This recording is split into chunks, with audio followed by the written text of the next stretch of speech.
um, told that Seattle wants to play Jalen Milroe in 6 or 7 plays a game, is that they just think he's too athletic not to get on the field.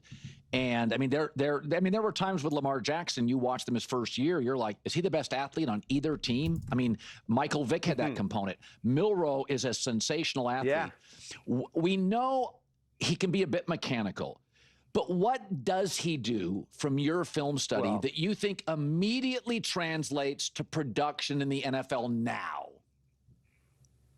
Good question. Well, I think one of the things that's become really big in this league, and you see it with the Eagles, you certainly see it with Lamar, is the importance of the quarterback run game, the design quarterback run game in the red zone.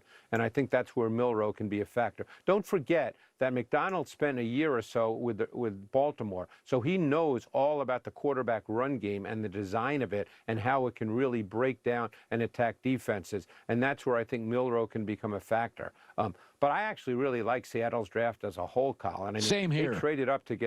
They traded up to get Nick Emenwari, and I'm sure all of us immediately thought that's Kyle Hamilton and the Mike McDonald defense, because they're stylistically similar players. So their defense, and maybe people are sleeping on it, but what they've done defensively this offseason and what they've built defensively, they could be one of the best defensive teams in the NFL this year. Yeah, no, he was the safety from South Carolina. I was told this by a couple of people. He's kind of a can't miss.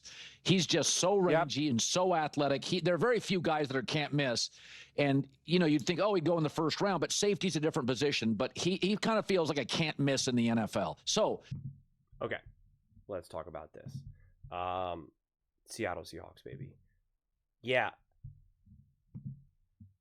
I love how they drafted, and I love what they're building here. And I think everything the Seattle Seahawks have been doing for the entire offseason, I think, has been spot on. And I think going after Sam Darnold was the right move, and drafting Jalen Milroe is the right move. The one thing, though, is because they said they want to use him like 6-7 times a game. That is what makes me, I don't want to say pause, but I want to see how this offense flows with Sam Darnold. Because if this offense is organized and operating at a high level, as we saw the Minnesota Vikings do with Sam Darnold, it's like you don't need to disrupt that by replacing him 6-7 times a game. That's a lot. You know, that really is. That could be like a quarter of the dropbacks. So that is a thing here. And I don't think, I don't know if the Seattle Seahawks have to get too cute, especially because Jalen Milroe does need to develop. He absolutely is just raw and needs to be developed. And quite frankly, the Eagles tried to do that with Carson Wentz and Jalen Hurts before, and it was a little bit ugly, right? It was a little bit too much too soon. And then when you let him kind of develop, Jalen Hurts became Jalen Hurts and is now, went to 2 Super Bowls and Super Bowl MVP. So there's no need to kind of rush this or force this. He is a freak athlete, and Jalen Milroe is wildly exciting, and I am interested to see what this looks like in the red zone. But it's like if you have Sam Darnold in this offense rolling, and they get to the red zone and they just drove 50 yards or whatever, I'm not of the camp of let's go throw in Jalen Milroe. I don't know 100% how necessary that is. If you need a little bit of juice, if the offense is is struggling a little bit, if you're struggling to be successful in the red zone, for sure, I'm all about that then. But I don't like, put it this way, I don't like going into being in an off season and we don't even have the games unfolding yet, and we're we want to use him 7 times a game. It's based on what? You know what I'm saying? How about we just wait and see how this offense looks? How about we just wait and see how, the game unfolds? There should not be any set number that you're trying to get a Jalen Milroe in. That's really ultimately what I'm trying to say more than anything. And again, to be clear, this is one of your first times listening to me talk about, Milroe. It seemed like I praised the pick and I'm excited about the pick, but it's just I don't think you have to be so firm and strong with a statement like that in May. I just don't think I don't think you need to do that. You don't need to back yourself in the corner in that regard or force some of those plays. If it's working and if it's smooth and it's all that, that's great. But a lot of times you see teams try to do that, and then you end up wasting a down.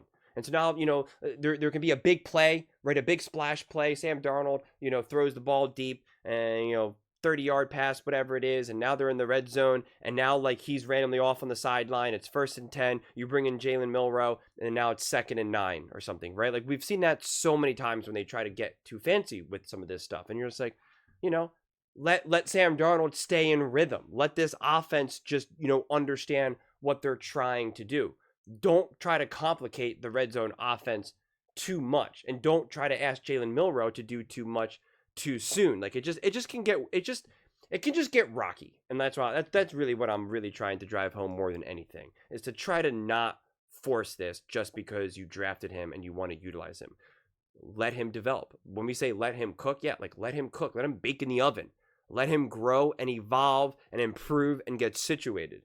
There's no reason to rush him out onto the field in the red zone, the most important part right now in the game, and be like, hey, can you please make a play and score us a touchdown?